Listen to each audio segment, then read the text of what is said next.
नमस्कार साथियों, आज मैं आप सभी के बीच आया हूँ एक नए विषय के साथ। अभी हाल ही में जो है मई 2025 में एक आदेश जारी हुआ है महिला एवं बाल विकास विभाग भोपाल से।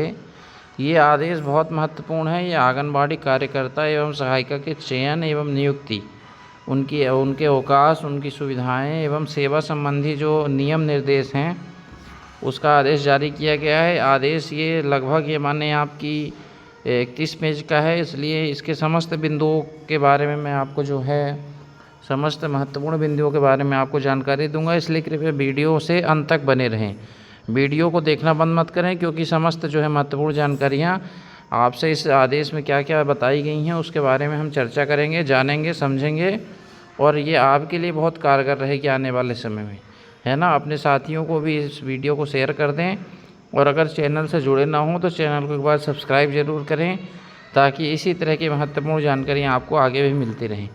तो आइए देखते हैं इस आदेश में क्या है। तो सबसे पहले आप देखें तो ये आदेश किसको किसको इसको लिखा गया है। सबसे पहले ये देखें, पहले नंबर पर आप देखें तो आयुक्त महिला एवं बाल विकास मध्य प्रदेश। फिर दूसरा, जितने भी हमारे कमिश्नर हैं मध्य प्रदेश के, जितने भी जिला कलेक्टर हैं मध्य प्रदेश के, जितना भी जिला पंचायत के सीओ हैं, जितने भी नगर निगम के कमिश्नर हैं, है ना, जितने भी संभागीय संयुक्त संचालक महिला एवं बाल विकास हैं, जिला कार्यक्रम अधिकारी जितने भी हैं मध्य प्रदेश के, अनुविभागीय अधिकारी राजस्व मध्य प्रदेश के, और उसके बाद आप नीचे देखें तो मुख्य कार्यपालन अधिकारी जनपद पंचायत, परियोजना अधिकारी एकीकृत बाल विकास परियोजना एवं मुख्य नगर पालिका अधिकारी नगर पालिका नगर परिषद मध्य प्रदेश।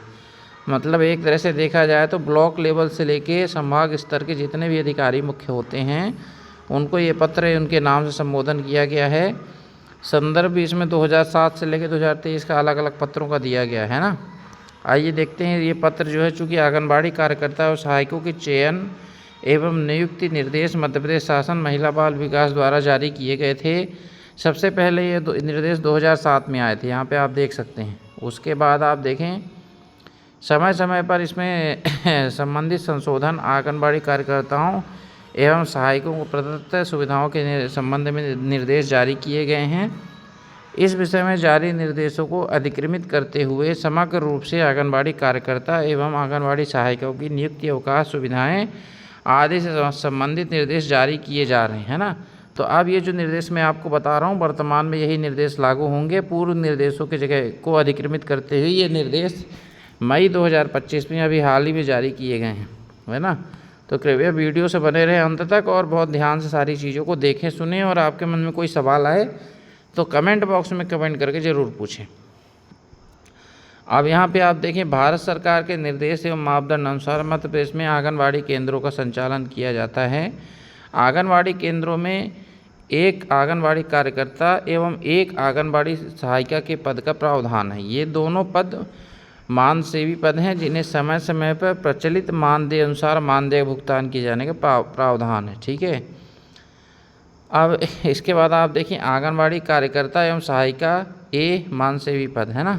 ये आपने पढ़ा ही कि अभी एक एक पद का प्रावधान है ना। अब बी नंबर आप देखें कि इनके कार्यकर्ता और सहायिका के चयन हेतु, ये हम बी कॉलम पढ़ रहे हैं, आवश्यक अर्हताओं एवं योग्यताओं का विवरण, है ना। अब इसमें आंगनबाड़ी कार्यकर्ता एवं सहायिका की नियुक्ति हेतु अनिवार्य अर्हताएँ, ये जानिए क्या हैं। कार्यकर्ता एवं सहायिका केवल महिला अभ्यर्थी आवेदन कर सकते हैं, सबसे पहली शर्त तो यही बताई गई इसमें। दूसरा, आयु जो है 18 से 35 वर्ष होनी चाहिए, ठीक है। केवल जो महत्वपूर्ण बिंदु हैं उन पे चर्चा कर रहे हैं, सब पूरा बहुत ज़्यादा डिटेल पढ़ेंगे तो उसमें कोई मतलब नहीं है। जो उसका मुख्य जो कंक्लूजन है वो हम पकड़ रहे हैं ना। फिर उसके बाद मूल निवास की पात्रता, पहली क्या है, महिला होना चाहिए। दूसरा 18 से 35 वर्ष। तीसरा, मूल निवास क्या होना चाहिए, आवेदिका संबंधित ग्रामीण क्षेत्र में, संबंधित ग्राम या नगरीय क्षेत्र में संबंधित वार्ड की स्थायी निवासी होनी चाहिए। अर्थात जिस क्षेत्र में आप जो है आंगनबाड़ी कार्यकर्ता सहायिका बनना चाहते हैं उस क्षेत्र के आप निवासी होने चाहिए, ठीक है। अब इसके लिए प्रावधान क्या है, विवरण भी बताया गया, आप स्क्रीन पर देख सकते हैं।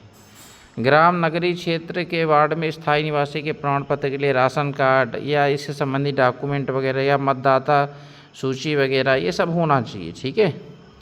विवाहित होने की स्थिति में पति के निवास का पता ही निवास माना जाएगा। यहाँ पे एक बात विशेष है, आप देख सकते हैं, है ना। विवाहित होने की स्थिति में जहाँ पति का निवास है वही आपका पता माना जाएगा। नियुक्ति के समय ग्रामीण क्षेत्रों में ग्राम को एवं शहरी क्षेत्रों में शहरी वार्ड को इकाई माना जाए। ठीक है। शैक्षणिक योग्यता अब आप देखें, माने पढ़ाई कितनी की होनी चाहिए, तो पढ़ाई आप देखें तो न्यूनतम शैक्षणिक योग्यता हायर सेकेंडरी होनी चाहिए, मतलब 12वीं होना चाहिए, है ना। 12वीं पास होना अनिवार्य है।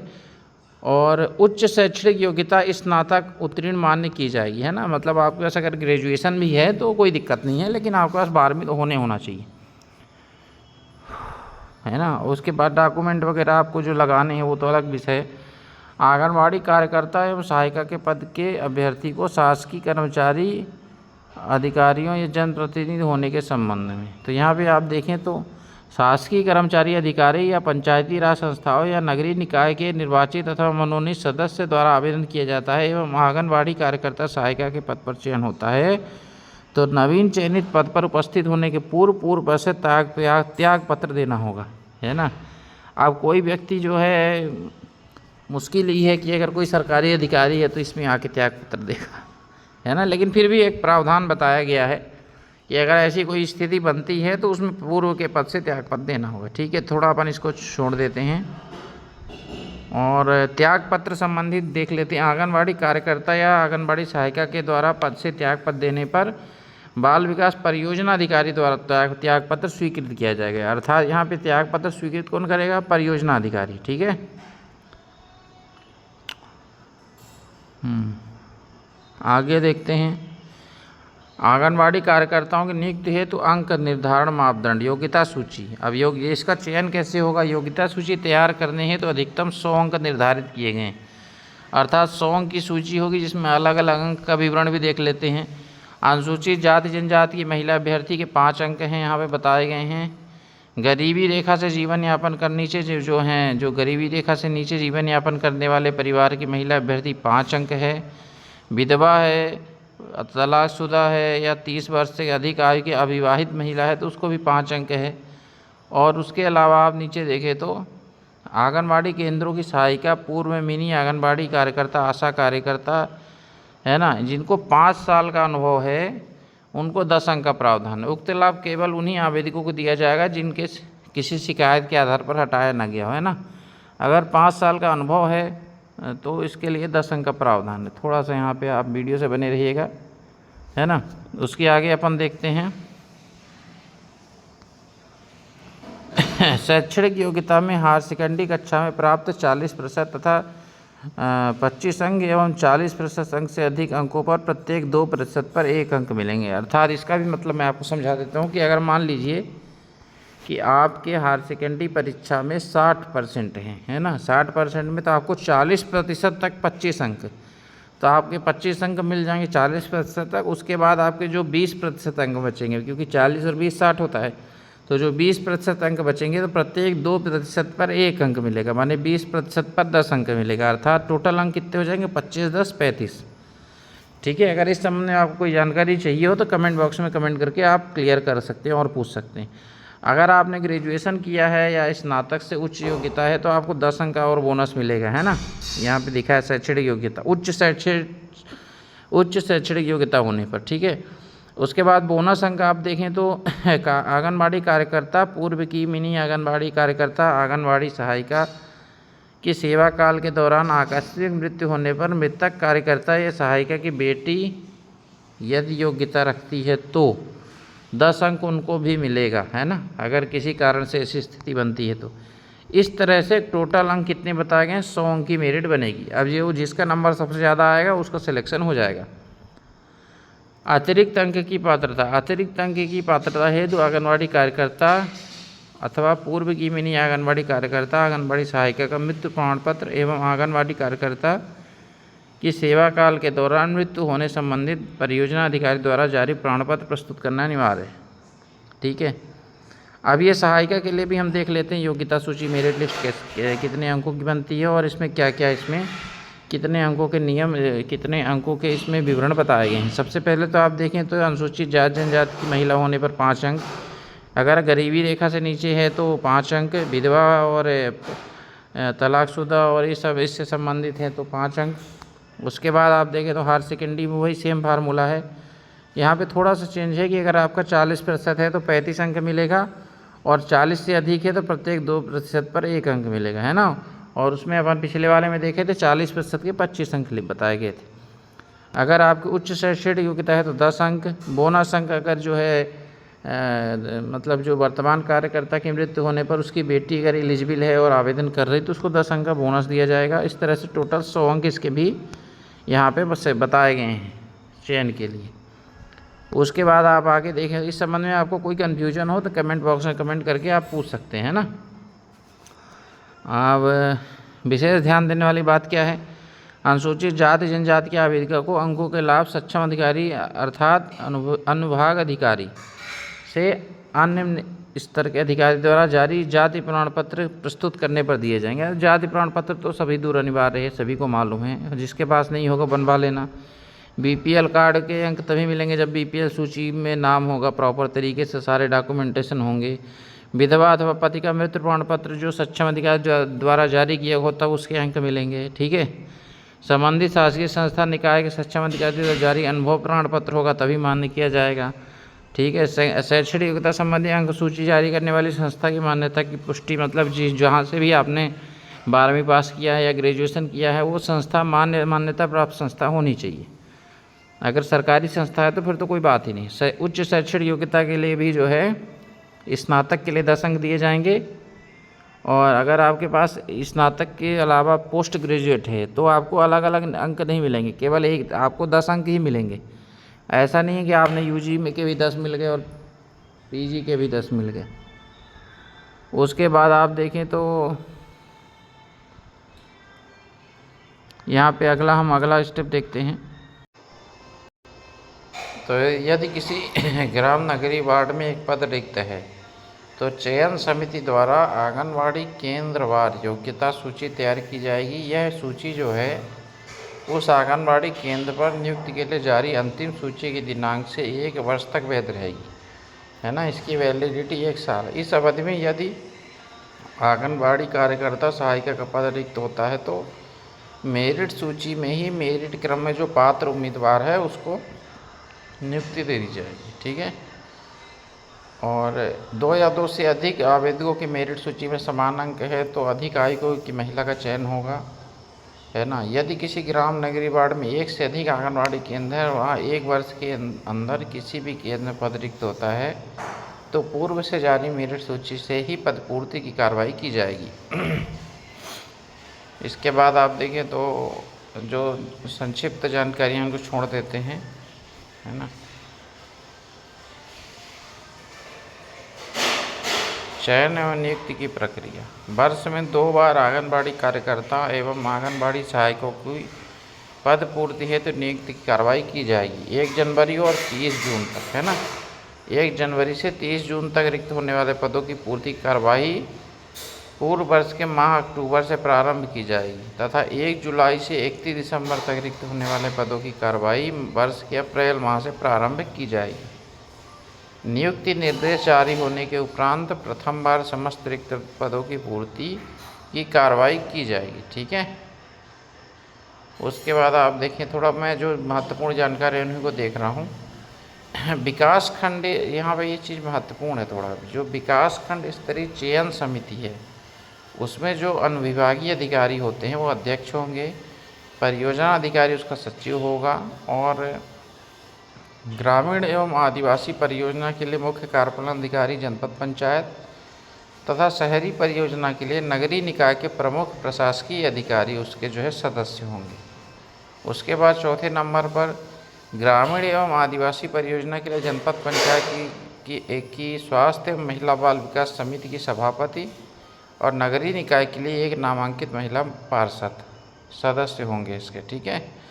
उसके बाद ग्रामीण परियोजना के लिए जनपद अध्यक्ष द्वारा नामांकित जनपद पंचायत की एक महिला जनपद सदस्य और शहरी परियोजना के लिए नगर पालिका अध्यक्ष महापौर द्वारा नामांकित एक महिला पार्षद की सदस्य होगी, है ना। खंड स्तरीय समिति में कुल 5 सदस्य हैं, 3 अधिकारी 2 जनप्रतिनिधि हैं, ठीक है। कोरम पूर्ति वगैरह इतना महत्वपूर्ण आपके लिए नहीं है। कोरम पूर्ति जब चयन समिति अपने आप कोरम पूर्ति की बैठक करेगी तो वो उनका काम है ना। बाल विकास परियोजना अधिकारी द्वारा ये सब संपूर्ण कार्रवाई 15 दिन के अंदर की जाएगी। ये चीज़ यहाँ पे आप देखें कि संपूर्ण कार्रवाई जो है पात्र अपात्र आवेदकों की जानकारी विकास खंड स्तरीय चयन समिति के समक्ष प्रस्तुत करना, चयन सूची दस्तावेजों के आधार पर समिति द्वारा अनुमोदन दिया जाएगा, अनुमोदन उपरांत मेरिट सूची जारी करना। यह संपूर्ण कार्रवाई के लिए 15 दिन लिखा गया है इसमें, ठीक है। अंतिम सूची की प्रति जिला स्तरीय विकासखंड स्तरीय कार्यालयों में चस्पा की जाएगी, ठीक है, ये बात तो ठीक है। उसके बाद आगे बढ़ते हैं। अंतिम सूची का प्रकाशन हो गया ये थोड़ा हम आगे इसको छोड़ देते हैं। जिला स्तरीय दावा आपत्ति निराकरण के लिए भी समिति बताई गई है इसमें, जिसमें मुख्य कार्यपालन अधिकारी जिला पंचायत अध्यक्ष होंगे, कलेक्टर के एक प्रतिनिधि होंगे जो सदस्य होंगे, जिला कार्यक्रम अधिकारी सचिव होंगे, संबंधित परियोजना अधिकारी उसके सदस्य होंगे, और जिला पंचायत की स्वास्थ्य एवं महिला बाल विकास समिति के अध्यक्ष अथवा सभापति उसके सदस्य होंगे, है ना। ऐसा करके 7 सदस्यीय उसकी समिति बनाई गई है दावा आपत्ति निराकरण के लिए। उसके बाद आप आगे देखें तो अपील संबंधित भी जानकारी आप स्क्रीन पर देख पा रहे होंगे। अगर कोई अपील संबंधित कार्रवाई आपको करनी है तो उसके लिए आप देख सकते हैं। उसके बाद आप थोड़ा मैं इन सब चीज़ों को छोड़ देते हैं क्योंकि वीडियो बहुत बड़ा हो जाएगा। जो केवल महत्वपूर्ण है वही बता रहा हूँ। हाँ, यहाँ पे अगर आंगनबाड़ी कार्यकर्ता से पर्यवेक्षक के पद पर चयन होता है तो 5 वर्ष की सेवा पूर्ण करने वाली आंगनबाड़ी कार्यकर्ता को पर्यवेक्षक की कुल में भर्ती में 50% पदों पर विभागीय भर्ती के नियमानुसार सीमित सीधी भर्ती के माध्यम से चयन का अवसर दिए जाने का प्रावधान है। तो ये बहुत महत्वपूर्ण जानकारी है कार्यकर्ता के लिए और सहायिका के लिए कि अगर आपके पास 5 साल का अनुभव है तो आप पर्यवेक्षक के पद पर जो है कार्यकर्ता डायरेक्ट जो है 50% पदों पर आपको रिजर्वेशन मिल जाएगा, है ना, सुपरवाइज़र बनने के लिए। और सहायिका को जो है कार्यकर्ता के कुल 50% पदों पर जो है आंगनबाड़ी कार्यकर्ता के पद पर चयन का अवसर दिए जाने का प्रावधान है। अगर 5 साल का सहायिका का अनुभव होता है तो, है ना। आंगनबाड़ी कार्यकर्ता के पद हेतु निर्धारित मापदंड पूर्ण करने वाली आंगनबाड़ी सहायिका के उच्च पद पर चयन हेतु आयु सीमा का बंधन भी लागू नहीं होगा ना। ये बहुत महत्वपूर्ण है कि जो भी आंगनबाड़ी कार्यकर्ता सहायिका है उनको जो ये रिजर्वेशन का लाभ मिलेगा नियमित पदों में आने के लिए, ये उनके लिए बहुत फ़ायदेमंद है। बाकी इसके अलावा और देखते हैं इसमें नीचे क्या निर्देश है ना। भाग 2 में क्या है, सेवा समाप्ति अनुशासनात्मक कार्रवाई संबंधी दिशा निर्देश। तो ये सब चीज़ें आप देख सकते हैं यहाँ पे। कोई कार्रवाई की स्थिति बनती है तो उसके क्या मापदंड रहेंगे, है ना। इसको थोड़ा सा हम आगे बढ़ा देते हैं। और यहाँ पे सेवा मुक्ति की आयु 62 वर्ष बताई गई है, सहायिका और कार्यकर्ता दोनों के लिए, है ना। और आपराधिक प्रकरण वगैरह दर्ज होने पर कार्रवाई संबंधित विवरण भी जो है इसमें दिया गया है। हाँ, यहाँ पे एक चीज़ देखिए, मुख्यालय पर निवास। आंगनबाड़ी कार्यकर्ता सहायिका के पद पर अविवाहित महिला की नियुक्त होने की स्थिति में जब भी नियुक्त प्राप्त महिला का विवाह अन्य ग्राम में या वार्ड में होता है तो विवाह उपरांत उन्हें मुख्यालय पर रहना अनिवार्य है, अन्यथा मुख्यालय में नहीं रहने पर उनकी सेवा भी समाप्त की जा सकेगी, है ना। यहाँ पे अवकाश के लिए आप देखें, आंगनबाड़ी कार्यकर्ता सहायिका को 1 वर्ष में 20 दिन के अवकाश की पात्रता है, किंतु एक बार में उन्हें 10 दिन से अधिक का अवकाश नहीं दिया जाएगा। अवकाश की अवधि में मानदेय कटौती नहीं होगी, है ना। बहुत अच्छा यहाँ पे सामान्य अवकाश है 20 दिन का, और मातृत्व अवकाश भी मिलेगा पूरे सेवा काल में 2 बार 180 दिन का, है ना, 6 माह का। और गर्भपात अवकाश की भी पात्रता इसमें बताई गई है। अवकाश स्वीकृति संबंधित निर्देश भी बताए गए हैं। ग्रीष्मकालीन अवकाश भी मिलेगा, 1 जून से 15 जून तक 15 दिन का मिलेगा, है ना। तो अवकाश के लिए भी स्थितियां स्पष्ट बताई गई हैं। सुविधाएं अभी आप देख सकते हैं। भत्ता, दैनिक भत्ता, है ना। आंगनबाड़ी कार्यकर्ता को सेक्टर परियोजना मुख्यालय पर बुलाने जाने पर मुख्यालय से केंद्र तक आने जाने, प्रशिक्षण तथा अन्य कार्य से यात्रा के लिए राज्य शासन द्वारा जो नियम है भत्ते के, असिस्टेंट ग्रेड 3 के समान बस अथवा रेल किराए की पात्रता होगी, है ना। और सहायिका को चतुर्थ श्रेणी कर्मचारी के समान किराया भत्ते की पात्रता होगी। तो ये बहुत अच्छा है कि इनको जो है आने जाने का और बस का, रेल का जो है भत्ता, है ना, या उसके आपके यात्रा भत्ता संबंधी नियम का हमने एक अलग वीडियो बनाया है, आप चैनल में जाकर एक बार देख सकते हैं। यूनिफॉर्म संबंधित भी यहाँ पे प्रतिवर्ष 2 यूनिफॉर्म भी मिलेगी दोनों कार्यकर्ता सहायिका को। बीमा का भी लाभ मिलेगा, आयुष्मान कार्ड का भी लाभ मिलेगा, सेवानिवृत्ति एकमुश्त लाभ भी मिलेगा, वार्षिक मानदेय वृद्धि जिसको हम वो बोलते हैं आपके राज्य शासन के दिशा निर्देशों अनुसार कार्यकर्ता और सहायिका को प्रतिवर्ष जुलाई माह में वार्षिक मानदेय वृद्धि का भी प्रावधान किया गया है। हम लोग इसको इंक्रीमेंट बोलते हैं सामान्य भाषा में। अतिरिक्त प्रभार मानदेय का भी प्रावधान इसमें किया गया है। तो ये अच्छा है, बहुत अच्छा नियम निर्देश आए हैं। उसके अलावा आप देखें तो वेतन भत्ते हो गए। उसके अलावा हम देखते हैं और महत्वपूर्ण जानकारियाँ क्या है। ये आदेश देखें तो उप सचिव महोदय द्वारा जारी किया गया है महिला एवं बाल विकास विभाग की ओर से, और 23/5/2025 का हाल ही का लेटेस्ट आदेश है ना। इसमें अब जो आंगनबाड़ी कार्यकर्ता और सहायिका के पद चयन है तो आवेदन पत्र का प्रारूप भी बताया गया है।